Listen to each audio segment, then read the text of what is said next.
বিএনপির ভারপ্রাপ্ত চেয়ারম্যান তারেক রহমানের সঙ্গে সম্প্রতি সাক্ষাৎ করেছেন বেশ কয়েকটি রাজনৈতিক দলের শীর্ষ নেতারা। সাবেক প্রধানমন্ত্রী বেগম খালেদা জিয়ার মৃত্যুতে শোক বইয়ে স্বাক্ষর করতে তারা বিএনপি চেয়ারপারসনের গুলশান কার্যালয়ে যান।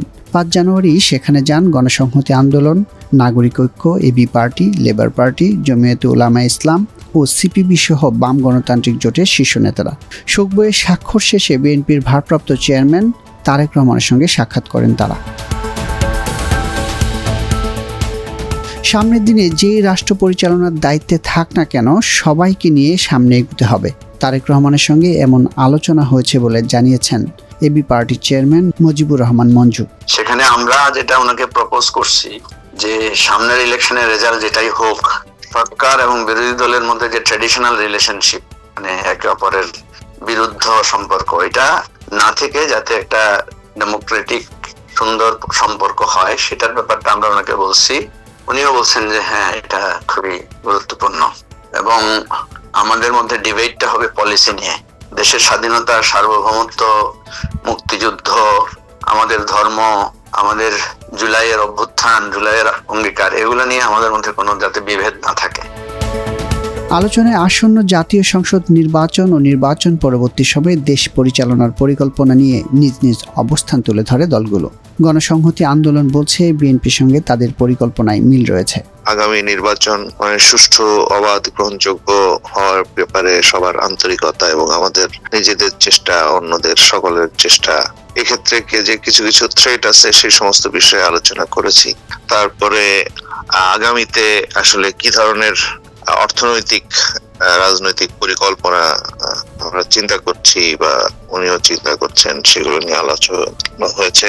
যেমন ফ্যামিলি কার্ড প্রকল্প যেটা বিএনপি করছে, শিক্ষা ব্যবস্থা, শিক্ষা স্বাস্থ্য বিষয়ক পরিকল্পনা এবং আইটি সেক্টর, প্রযুক্তিগত ব্যাপারে কর্মসংস্থান, এই সমস্ত বিষয়ক ভাবনা, এগুলো নিয়ে কথাবার্তা বলেছি। অনেক ক্ষেত্রেই আমাদের পরিকল্পনার সঙ্গে তার পরিকল্পনার অনেকগুলো আসলে মিল আছে। এদিকে বিএনপি ক্ষমতায় গিয়ে জাতীয় সরকার গঠন করলেও তার অংশ হবে না বাম গণতান্ত্রিক জোট, বরং বিরোধী অবস্থানে থাকবে জোটটি। এমনটি জানিয়েছেন বাংলাদেশ কমিউনিস্ট পার্টি সিপিবির সাবেক সভাপতি মুজাহিদুল ইসলাম সেলিম।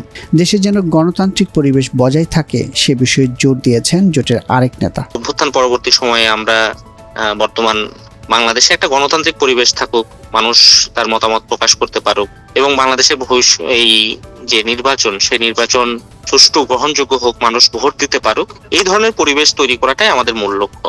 বিএনপির সাথে আমাদের কোনো ধরনের একটা রাজনৈতিক আন্ডারস্ট্যান্ডিং এর জায়গা তৈরি হবে এরকম কোনো বিষয় ছিল না। গতকাল মূলত আমরা শোক জানানোর সাথে গিয়েছি, আর জাতীয় সরকার বা এই ধরনের কোনো প্রস্তাবনা বিএনপির দিক থেকে আমাদের সাথে গতকালের মিটিং এ আলোচনা হয়নি। ৫ জানুয়ারি বিএনপির ভারপ্রাপ্ত চেয়ারম্যান তারেক রহমানের সঙ্গে সৌজন্য সাক্ষাৎ করেছেন জমিয়তে উলামায়ে ইসলাম বাংলাদেশের সহসভাপতি ও ব্রাহ্মণবাড়িয়া ২ আসনের সংসদ সদস্য প্রার্থী মাওলানা জুনায়েদ আল হাবিব। তবে তার এই বৈঠক দলীয় নয় বলে জানিয়েছেন জমিয়তে উলামায়ে ইসলামের মহাসচিব মাওলানা মঞ্জুরুল ইসলাম আফেন্দি। গতকালের আলোচনাটা যেটা মাওলানা জুনায়েদ আল হাবিব সাহেবকে আপনারা দেখেছেন, তিনি আমাদের পার্টির সহসভাপতি, তার এটা ব্যক্তিগত সাক্ষাৎ ছিল। চেয়ারম্যান মহোদয়ের সঙ্গে তার একটা সম্পর্ক আছে, সেই সম্পর্কের জায়গা থেকে তার একটা বাংলাদেশে আসার পর একটা প্রথম সাক্ষাৎ ছিল। ৩-৪ দিনের মধ্যে দলীয় সাক্ষাৎটা ইনশাল্লাহ হবে, আমাদের বৈঠক হবে। এদিকে ৪ দিন আগেই বিএনপির ভারপ্রাপ্ত চেয়ারম্যান তারেক রহমানের সঙ্গে সাক্ষাৎ করেছেন বাংলাদেশ জামায়াতে ইসলামের শীর্ষ নেতৃবৃন্দ। সাক্ষাৎ শেষে দলের আমির ডক্টর শফিকুর রহমান সাংবাদিকদের বলেন, অতীতের মতো ভবিষ্যতেও বিএনপির সঙ্গে একসাথে কাজ করতে আগ্রহী জামায়াতে ইসলাম। প্রিয় দেশের স্বার্থে অতীতে আমরা একসাথে কাজ করেছি, আগামীতেও দেশের স্বার্থে ইনশাল্লাহ আমরা একসাথে কাজ করব। তারেক রহমান সাহেব সহ বিএনপির নেতৃবৃন্দ একই আকাঙ্ক্ষা ব্যক্ত করেছেন, আমরাও একই আকাঙ্ক্ষা ব্যক্ত করেছি।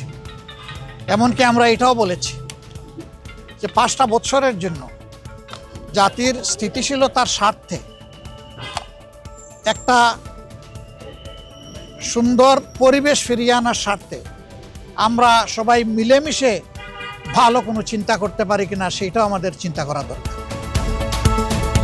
এছাড়া সাবেক প্রধানমন্ত্রী খালেদা জিয়ার মৃত্যুতে শোক জানাতে গুলশান কার্যালয়ে গিয়েছিলেন জাতীয় নাগরিক পার্টি এনসিপির শীর্ষ নেতৃবৃন্দ। সেখানে শোক বইয়ে স্বাক্ষর করেন তারা।